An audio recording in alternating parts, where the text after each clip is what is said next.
His poison, Tuka moves to the front of the line. The hunt has begun.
They have hit a male oryx.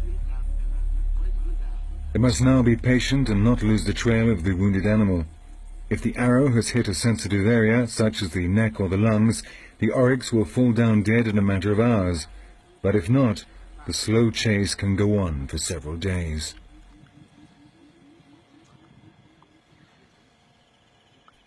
It's now Bo's turn to take the lead. He is one of the best trackers in the Kalahari. So good, in fact, that he was recruited by the South African Army to track down the rebels belonging to SWAPO, the Namibian guerrilla group which, at the end of the 80s, fought for the independence of the country. Across the first bloodstains, Tuka has again proven what a fine marksman he is. The arrow punctured the oryx's left lung, resulting in a slow, painful death. The Bushmen are, in fact, extremely respectful of their natural environment, as many anthropologists have pointed out. When hunting, they are careful not to wound the females or the young. They gather only what is strictly necessary in order to eat, and they use the smallest possible amount of wood for their fires. For thousands of years, they have lived in perfect harmony with these extremely marginal lands.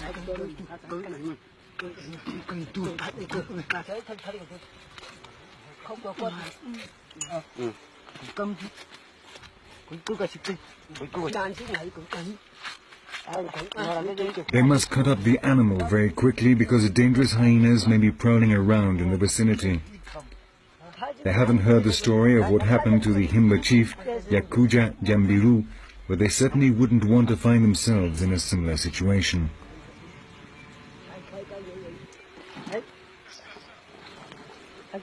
This meat will provide enough food for a couple of weeks. They preserve it by smoking it, and it belongs to the community as a whole. When meat is taken back to the village, a taster, normally an old man, must test it before anyone else can start to eat.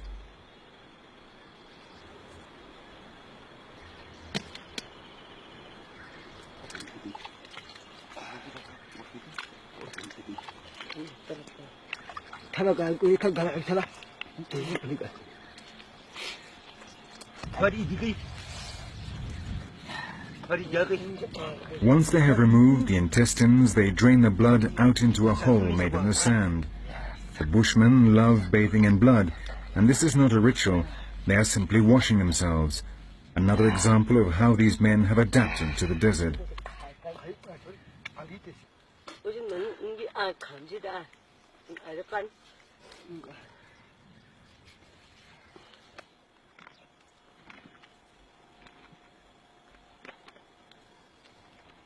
In less than an hour they have cut up the oryx, and now they must carry it back to the village.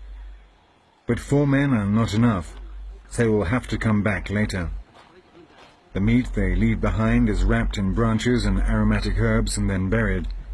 They clean away all traces of blood so as not to attract scavengers.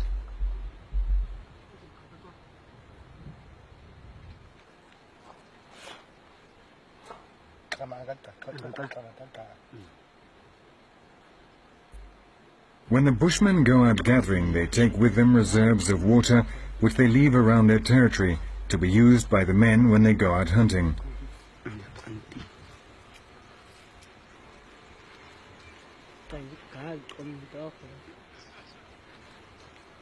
The water is kept in ostrich eggs and buried beneath the bushes so that it stays fresh.